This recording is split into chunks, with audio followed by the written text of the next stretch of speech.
Assalamualaikum warahmatullahi wabarakatuh.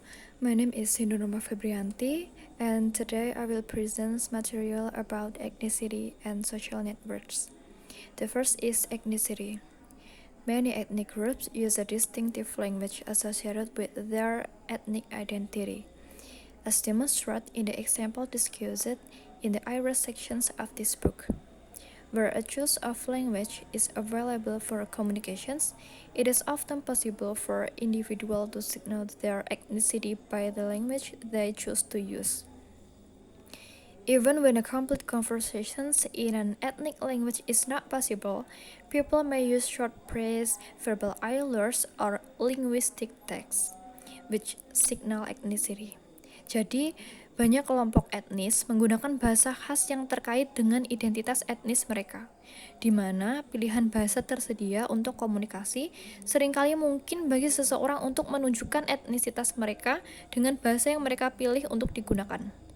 Bahkan, ketika percakapan lengkap dalam bahasa etnis tidak memungkinkan, orang mungkin menggunakan frasa pendek, kata-kata kasar, atau tanda linguistik yang menandakan etnisitas. Number 1. African American Vernacular English. In the USA, taught their distinct language disappeared centuries ago. African Americans do not need a distinct variety or code as a symbolic way of differentiating themselves from the majority groups. There are visible differences. Nevertheless, this group has developed a distinct variety of English known as African American Vernacular English. I will use the abbreviations AAVE. Di Amerika Serikat, meskipun bahasa mereka yang berbeda menghilang berabad-abad yang lalu, orang Afrika Amerika tidak memerlukan variasi atau kode yang berbeda sebagai cara simbolis untuk membedakan diri mereka dari kelompok mayoritas. Mereka terlihat berbeda, namun demikian, kelompok ini mengembangkan variasi bahasa Inggris yang berbeda yang dikenal dengan Bahasa Inggris Vernakular Afrika Amerika atau disingkat AAVE. Number 2 is British Black English. In Britain, the way different ethnic minorities speak English is often equally distinctive. The English of those who speak minority language such as Gujarati, Punjabi, and Turkish generally signals their ethnic backgrounds. And people of West Indian of African Caribbean origin use a range of varieties, depending on where they live in England and how long their families have lived in Britain. Di Inggris, cara etnis minoritas yang berbeda berbicara bahasa Inggris seringkali sama khasnya. Bahasa Inggris dari mereka yang berbeda bahasa minoritas seperti Gujarat, Punjabi, dan Turki umumnya menandakan latar belakang etnis mereka, dan orang-orang asal India Barat atau Karibia Afrika menggunakan berbagai varietas, tergantung di mana mereka tinggal di Inggris dan berapa lama keluarga mereka tinggal di Inggris. Number 3. Maori English. In New Zealand, there has been considerable discussions about whether a Maori dialect of English exists. Many people assert ironically that there is such a variety, but there is little evidence so far of linguistic features which occur only in the speech of Maori people. The alternations between D and E at the beginning of words like then and then, for instance, is by no means connected to speech of Maori people. Di Selandia Baru, telah ada banyak diskusi tentang apakah dialek bahasa Inggris Maori ada. Banyak orang dengan tegas menyatakan bahwa ada variasi seperti itu. Tetapi sejauh ini, hanya ada sedikit bukti tentang ciri-ciri linguistik yang hanya muncul dalam tuturan orang Maori. Pergantian antara D dan E di awal kata seperti dan kemudian sama sekali tidak terbatas dalam ucapan orang Maori. Number 4 is New Englishes.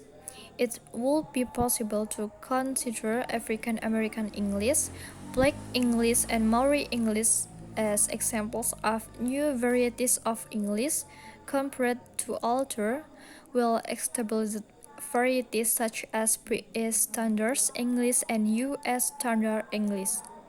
However, the term New English is most often used to describe varieties which have developed in post-colonial societies where the colonial powers have been displaced, but the legacy of English remains. Adalah mungkin untuk mempertimbangkan bahasa Inggris Afrika Amerika, bahasa Inggris hitam, dan bahasa Inggris Maori sebagai contoh varietas bahasa Inggris baru. Dibandingkan dengan varietas lama yang sudah mapan seperti bahasa Inggris Standar Inggris dan bahasa Inggris Standar Amerika Serikat, namun istilah bahasa Inggris baru paling sering digunakan untuk menggambarkan varietas yang telah berkembang dalam masyarakat pasca kolonial, di mana kekuatan kolonial telah dipindahkan, tetapi warisan bahasa tetap ada. The second is social networks. For the example, Tom lives in Ballymacarrat, a Protestant area east of the River Laken in Belfast. He is 18 years old and works as an apprentice in the shipyard. He got the job through his uncle Bob, who works at the shipyard, and he has a cousin Mike, who works there too. He and Mike live in the same street, and most nights they have a beer together after work. They also run a disco with two friends, Joe and Jerry. And that means that several nights a week they travel across town to perform at different venues. The way Tom's and his cousins speak indicates that they belong to a small, closely knit working class community. The men they worked with and mixed with outside works and also their relations and neighbors, and they all speak alike in the pattern, not in the previous sections suggest that. As members of working class, they are likely to use more vernacular forms than other social groups, and they do. Tom and his mates use a high number of vernacular speech forms. Contohnya seperti Tom tinggal di Ballymacarrat, daerah Protestan di sebelah timur Sungai Lagan di Belfast. Dia berusia 18 tahun dan bekerja sebagai magang di galangan kapal. Dia mendapatkan pekerjaan itu melalui pamannya Bob yang bekerja di galangan kapal, dan dia memiliki sepupu Mike yang juga bekerja di sana. Dia dan Mike tinggal di jalan yang sama dan hampir setiap malam mereka minum bir bersama setelah bekerja. Mereka juga menjalankan disco dengan dua teman, Joe dan Jerry. Dan itu berarti bahwa mereka pada malam dalam seminggu mereka melakukan perjalanan melintasi kota untuk tampil di tempat yang berbeda. Nah, cara Tom dan sepupunya berbicara menunjukkan bahwa mereka termasuk dalam komunitas kelas pekerja kecil yang terjalin erat. Laki-laki yang bekerja dengan mereka dan bergaul tentang pekerjaan luar juga merupakan kerabat dan tetangga mereka, dan mereka semua berbicara sama.